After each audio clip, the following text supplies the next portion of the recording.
Hello, and welcome to this, the final seminar in our Receptions and Comparatism series. It's been a terrific, thought-provoking series that I hope you've all enjoyed as much as we have, and it's been really lovely to see so many people here from one week to the next. In this final seminar, we're turning from last week's idea of posthumanism to the Anthropocene. And it's a real pleasure to introduce our two speakers this week, Professor Brooke Holmes and Professor Ben Hutchinson. And I'll introduce both speakers now so that, as in previous weeks, we can move straight on from one to the next without any sort of further interventions from me. And then once we've heard both papers, we'll take a sort of 10-minute break and we'll return here for questions and discussion. So, Brooke Holmes is the Susan Dodd Brown Professor of Classics at Princeton University, and her research centers on the history and philosophy of concepts. In particular, she works on concepts surrounding the body, nature, and life in Greco-Roman antiquity and in its reception in the 20th and 21st century continental philosophy. Among Brooke's many publications are The Symptom and the Subject, The Emergence of the Physical Body in Ancient Greece from 2010, Gender, Antiquity and Its Legacies from 2012, and the co-authored volume Post-Classicism from 2019. And she's also co-editor of Antiquities Beyond Humanism, also from 2019. Ben Hutchinson is Professor of European Literature at the University of Kent. His research ranges widely across European literature with a particular focus on German literature.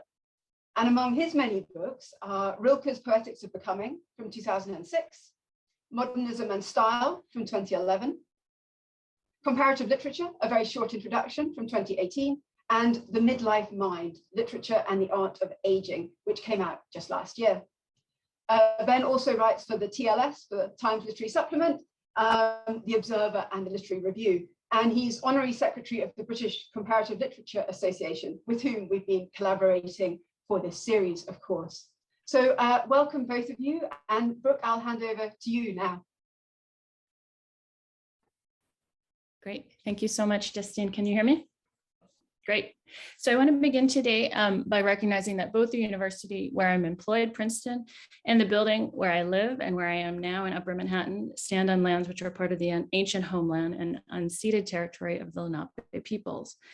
I do so as one step toward paying respect to Lenape peoples past, present, and future, both on their traditional territory and within the Lenape diaspora, including but not limited to 3 federally recognized Lenape nations in Oklahoma and Wisconsin, the Delaware Tribe of Indians, the Delaware Nation, and the Stockbridge-Munsee community, and to acknowledge their ongoing efforts to continue and to return to their homeland. And I recognize that these acknowledgements need to match words with actions. It's been an honor to be invited to participate in this collaborative research seminar, and I've learned enormously from the seminars that I've been able to listen to.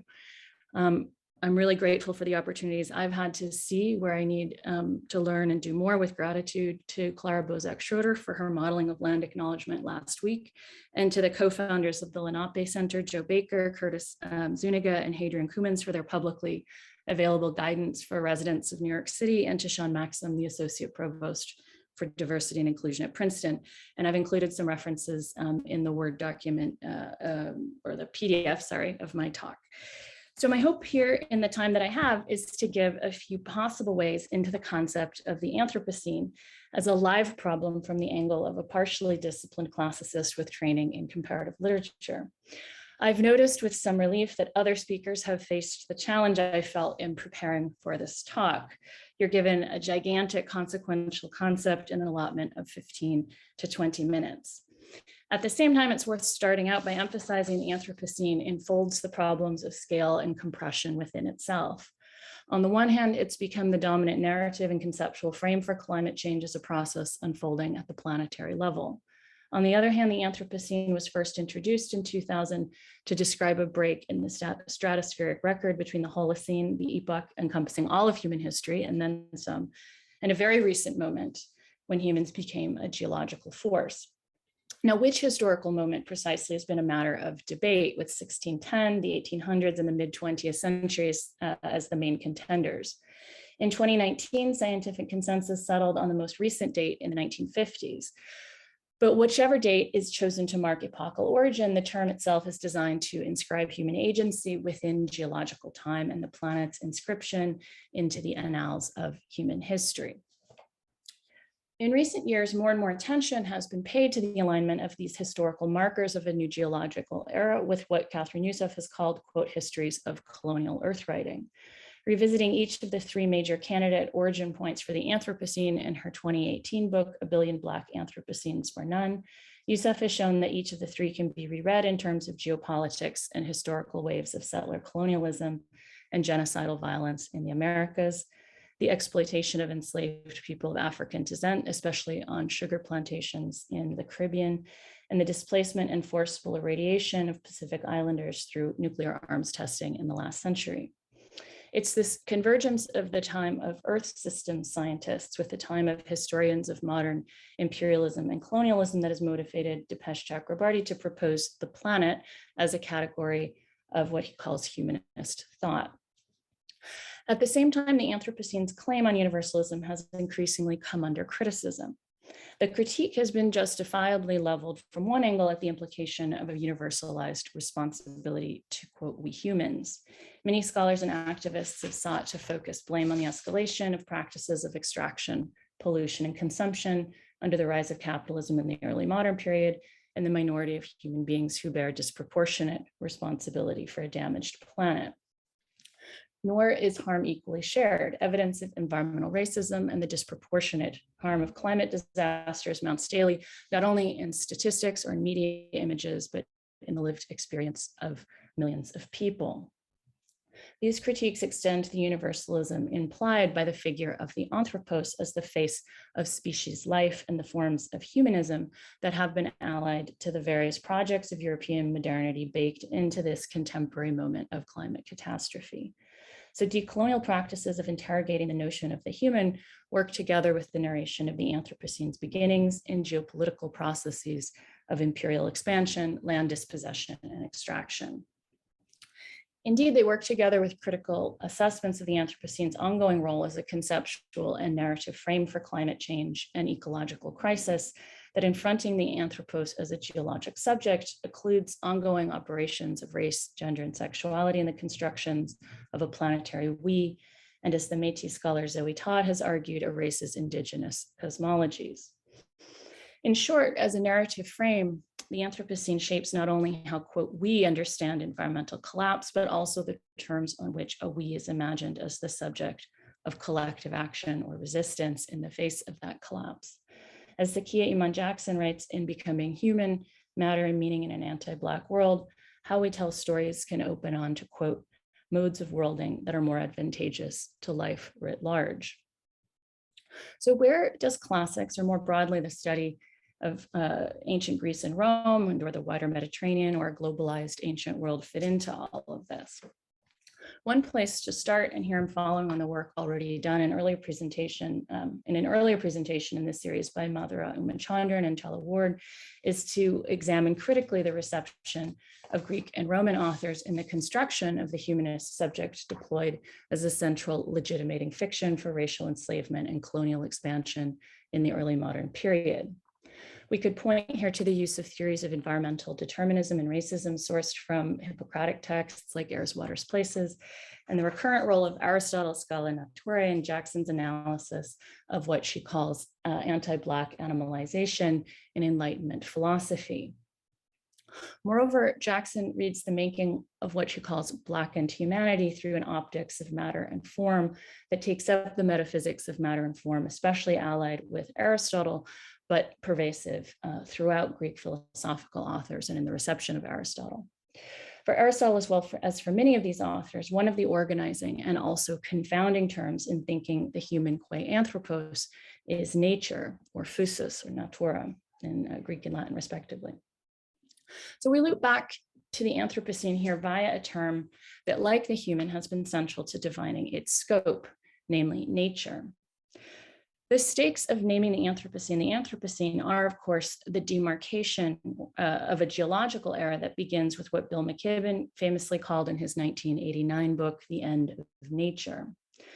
McKibben was referring at the time to nature as an autonomous system, synonymous with non-human reality, that human agency had come to disrupt in irreversible ways.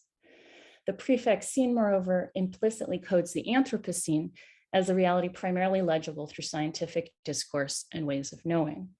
But just as the Anthropocene cannot be parsed as either a claim about geology or a claim about narrative politics and ethics, but is somehow between them, nature too stands as both a reference point for so many of us to make sense of a reality that we share with non-humans and humans, and nature works as a historically and culturally contingent concept. Perhaps Raymond Williams wrote in keywords, the most complex word in the language, referring of course to English.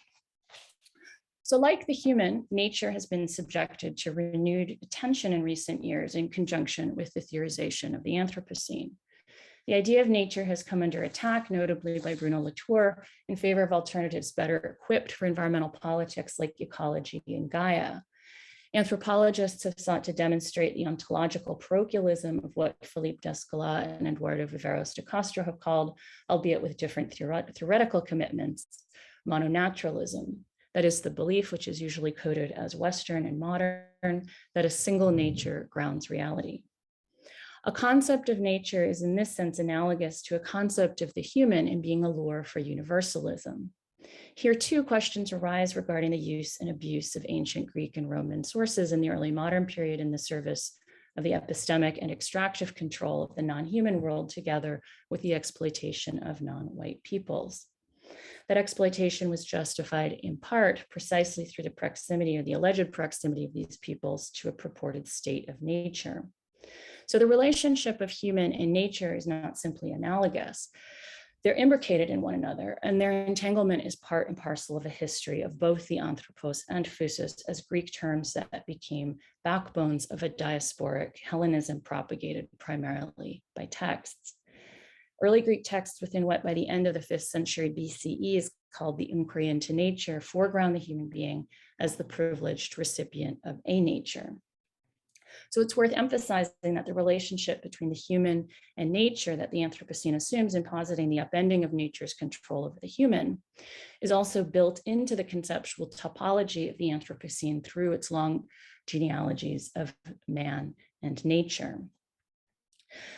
Now, having made that point, let me loop back to the train of anthropos and physis as Greek terms to sketch out in the time remaining 3 ways of thinking through these terms' conjunction with the Anthropocene.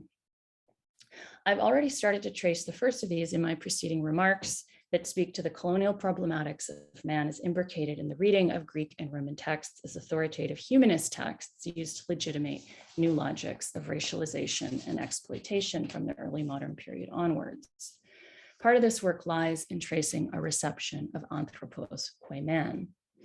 This reception is inseparable, as I've said, from the widely ramifying paths of nature qua translation of physis and natura in this period.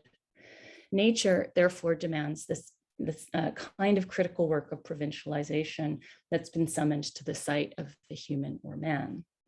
This kind of work would attend not only to the contingent and limited specificities of nature as part of the process of de-universalizing, it would also surface the work that nature does in its very capacity for naturalization, by which I mean the process of embedding bodies and processes in the realm of a world not simply given, but given over to the epistemic authority and technical manipulation of those practices that qualify as sciences, including the human sciences. Now, the operation of the Greeks as mythologized ancestors in these dynamics is complex.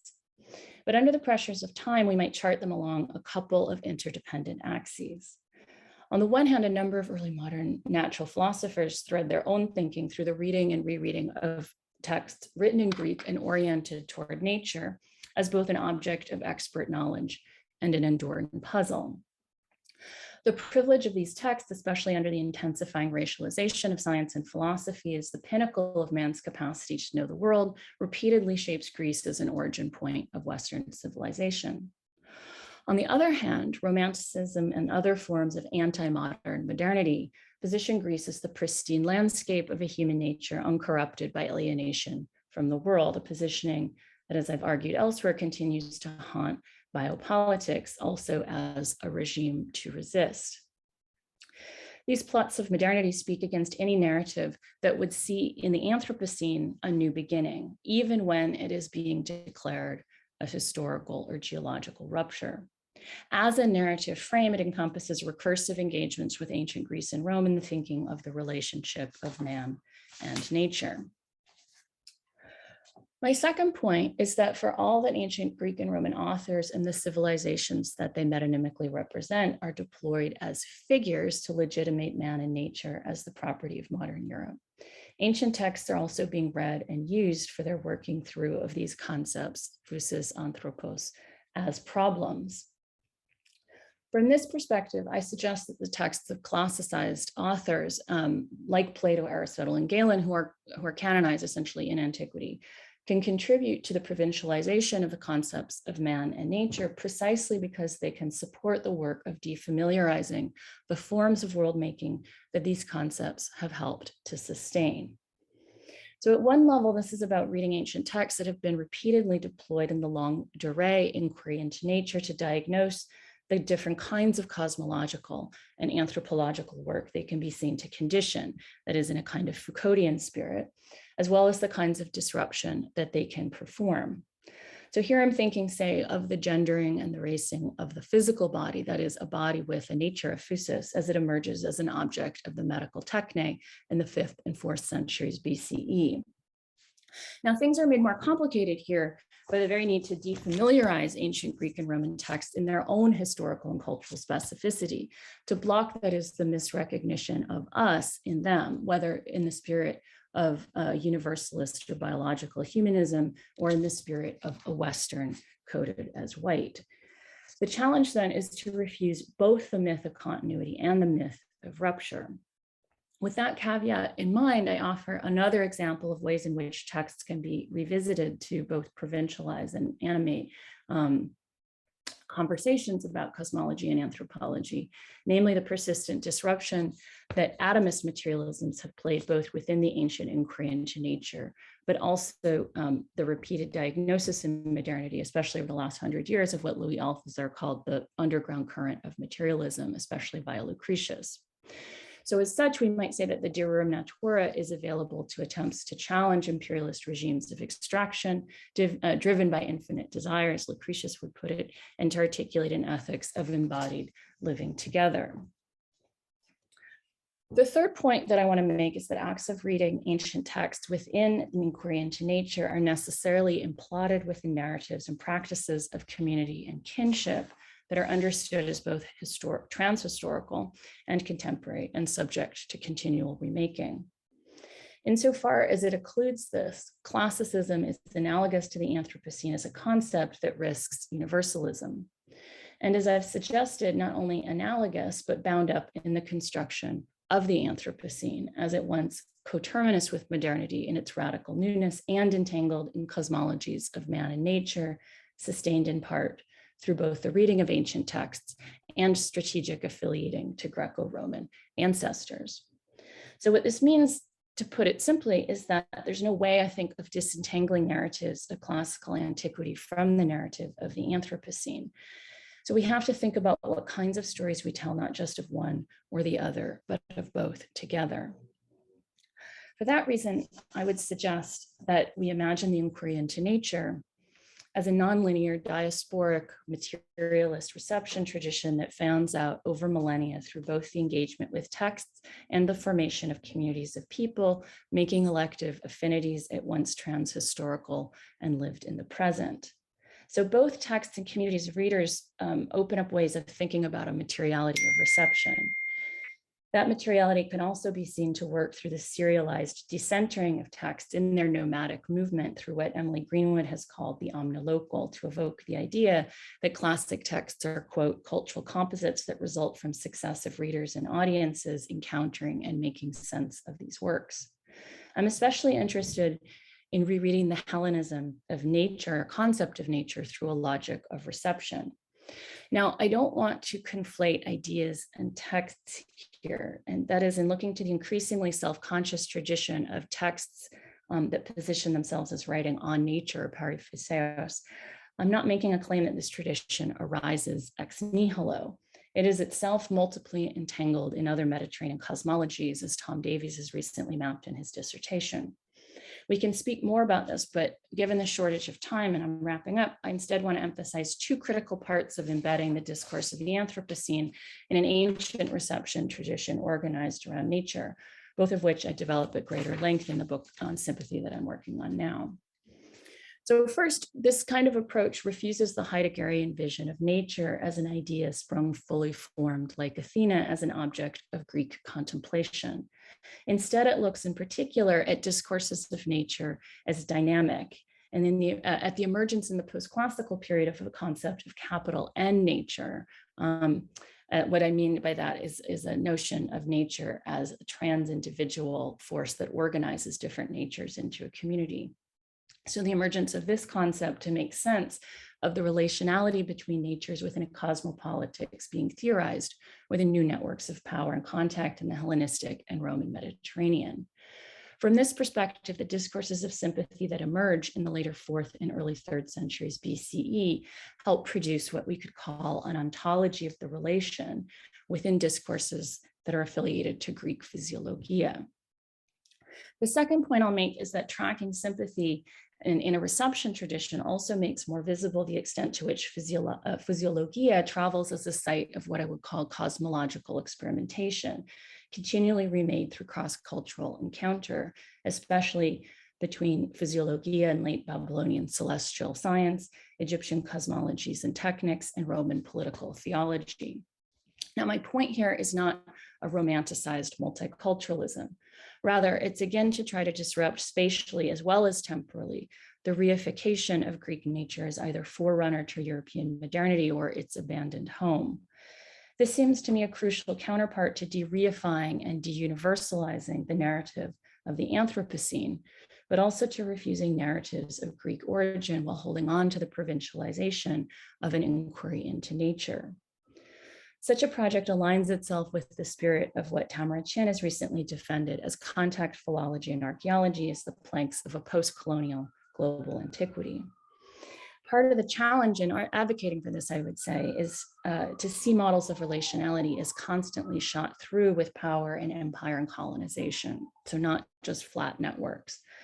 This seems to me a crucial point in the encounter more broadly between the Anthropocene as a narrative frame and indigenous forms of world making, which is to say between also classics as a field and those that it has constituted or co-constituted with the modern university itself as its others.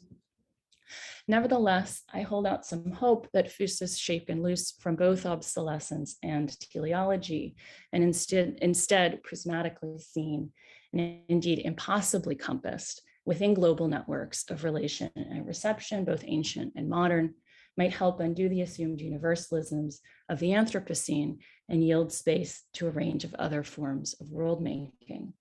If so, it would lend something too to the making of different kinds of we's, one might hope, in a planetary chronotope. Thank you so much. Okay, I'll follow on straight from that then, Brooke. Thanks very much. Thanks very much to the organizers for inviting me. What a fantastic series this has been. It's a pleasure to be part of it, and above all, it's been a pleasure to listen to it and participate. I'd like to begin by declaring right at the outset of this paper that I cannot claim any special expertise in the Anthropocene. In a seminar series within the humanities, it goes without saying that I'll be talking primarily about the discourse of the Anthropocene and not about its scientific facts. Even here, though, I will not be speaking from the usual disciplinary position of mastery, or at least of claimed mastery, but rather from that of an interested observer, or perhaps better, a concerned citizen. This puts me in the same position as all of you listening to me, for of course we're all concerned citizens, culpable in the very crime that we would diagnose. In the era of the Anthropocene, the original sin of being born is no longer merely metaphysical, but pressingly physical. I begin with this epistemological disclaimer not out of the usual defensiveness, although perhaps that too, but because it provides a way into the question of our position now, by which I mean both at the end of the seminar series and at the end, as it might seem, of history. The facts of the Anthropocene are rapidly established. Brooke's already given them to us. Coined in 2000 by Paul Crutzen and Eugene Sturmer, the term indicates, as we know, a new geological era in the history of the Earth, replacing the Holocene. Human causes have had inhuman effects.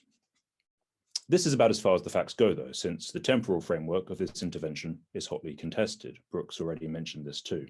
Some claim that the Anthropocene started with the invention of agriculture about 10,000 years ago. Others with the so-called discovery of the New World. Some prefer the beginning of industrialization around the end of the 18th century. Others, the post-war development of nuclear bombs and chemically enhanced farming methods in the 1950s. Wherever one sets the precise moment, and maybe in truth, there is no precise moment, but rather a kind of Sorites slide into irreversibility, the Anthropocene, like all geological ages, is meant to mark some kind of caesura, an incision in the relationship between human and planetary history. To cite an old joke, the future is not what it used to be. As comparators, as receptionists, this change of temporal regime must surely give us pause. We're not just concerned citizens, but concerned comparatists, if I may put it like that, concerned in existential terms about the world we inherit and inhabit, but also concerned in professional terms about our horizon of expectation. For the Anthropocene implies, in its apocalyptic logic, the very obliteration of such a horizon. How will we do reception studies if there's nothing left to receive? Well, for the time being, we still can do it, but this is the perspective hanging over us, and thus increasingly determining us. Definition is turning all too rapidly into finition. So the question I want to ask is whether this new temporal regime is also a new historical regime, or as you can see, a régime d'histoire, using the term of François Hartog. So I wanted to say then that one of the most cited interventions, Brooke's already cited him, comes from Dipesh Chakrabarty, and he claims, as you will have read, if not heard, that anthropogenic explanations of climate change spell the collapse of the age-old humanist distinction between natural history and human history. So I wanted to say that I'm not sure, and indeed I think others are not so sure how much they agree with this, but I think that we need to see this discourse surrounding the Anthropocene within the context of what the Germans would call a kind of Fortschrittskritik. So Adorno and Benjamin are in fact the masters of this this dialectical approach to cultural history, namely one that indicates that the more we move forward in our human projects, the more we alter the grounds on which we base such projects. And with the advent of the Anthropocene, this is, of course, quite literally the case. I suppose the key issue here from the point of view of the philosophy of history is that of self-consciousness. The history of the philosophy of history, if I may put it that way, essentially is the story of self-consciousness, at least in post-industrial modernity. The very term modern was itself a reckoning with humankind's position between culture and nature, as Bruno Latour has shown.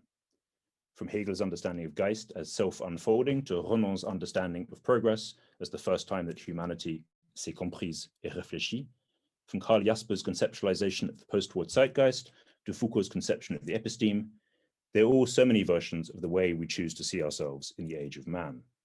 And now, to complete this litany of narcissism, we have declared that we have entered the era of the human. The difference now, though, as Chakrabarty rightly points out in the second statement, is that we can never understand this new universal. It is not a Hegelian universal arising dialectically out of the movement of history. The Anthropocene posits a kind of homo ex machina. It erupts or disrupts or interrupts beyond our previous horizon of expectation. But of course, it also creates a new one.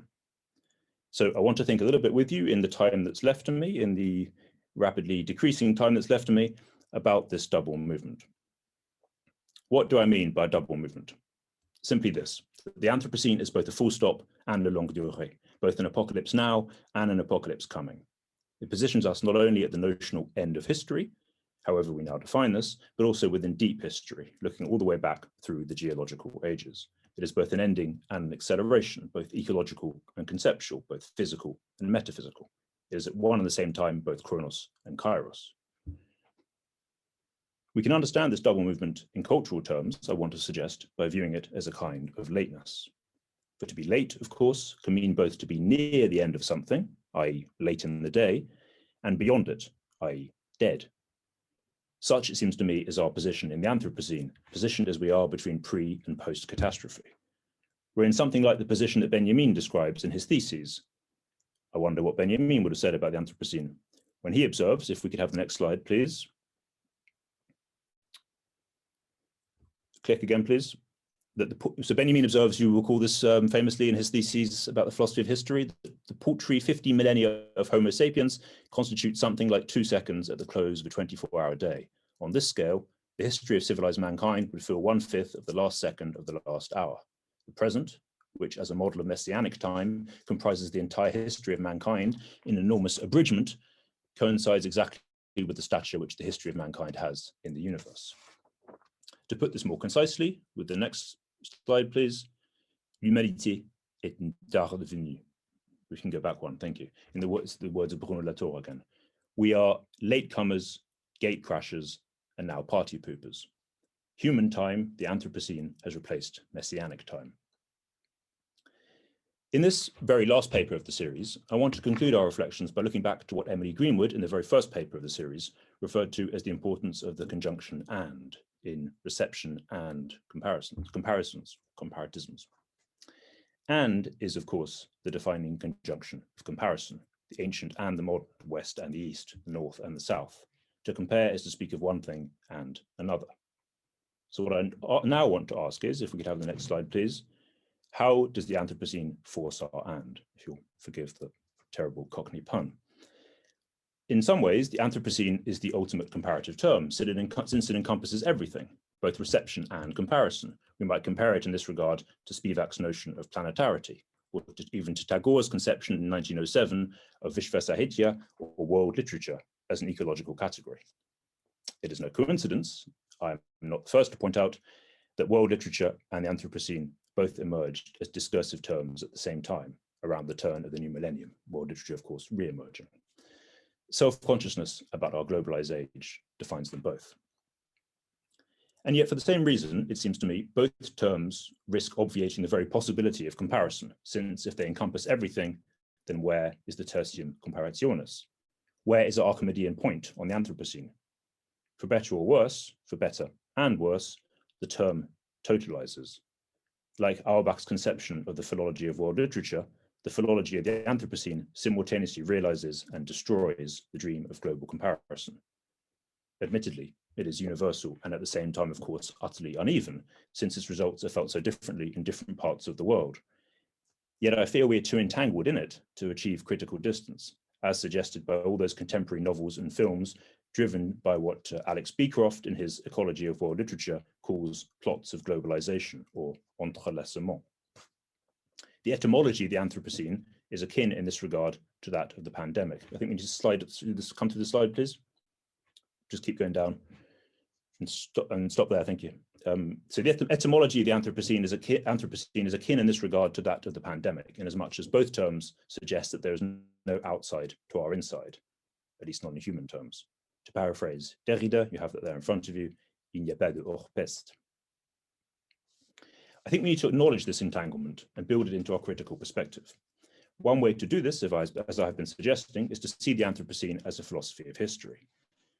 Perhaps unsurprisingly, given the focus of this series, over the course of these seminars, we've been returning time and again to issues of temporality, to the possibility of what Atira Mangalagiri called time travel, or to the understanding of time as an anthropological category raised by Horn-Saucy. Repeated reference has been made, in particular, to Johannes Fabian's classic study, Time and the Other. If we could have the next slide, please. First published in 1983. Thank you. So I'd like to dwell for a moment on its implications for us now, almost 40 years later. Give or take 5 years, this is more or less the span of my own life, and I'm struck by how much our perspective has changed in that period. The Anthropocene, quite obviously, is an anthropological category par excellence, even if it is primarily intended in geological terms. The situation of man at the end of history goes back, as Fabian points out, to the gradual emergence over the course of the 19th century of deep time.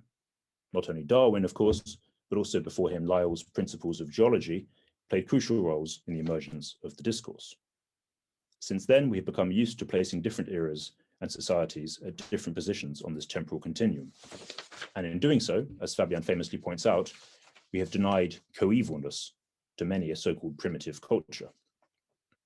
The Anthropocene, it seems to me, both reinforces and resists this tendency. It reinforces it because all previous eras now become distant others to our great acceleration. It It resists it because all of us, by definition, are now in this together, albeit with varying degrees of urgency. The Anthropocene others past epochs, but it sames the present. This is, of course, deeply problematic, not least because it risks occluding those varying degrees of urgency. As a discursive category, then, what I'm suggesting is that the Anthropocene functions as a late counterpart to the early primitive. If we could have a click on the slide, please. One more, thank you. A discourse employing terms such as primitive, savage, does not think or observe or critically study the primitive, suggests Fabian. It thinks, observes, studies in terms of the primitive. Primitive, being essentially a temporal concept, is a category, not an object of Western thought. Substitute Anthropocene, if we could click one more time, please. Thank you. Substitute Anthropocene for primitive, and Fabian's insight holds equally true, I think. Anthropocene, being essentially a temporal concept, is a category, not an object of Western thought. We think through it as much as we think about it.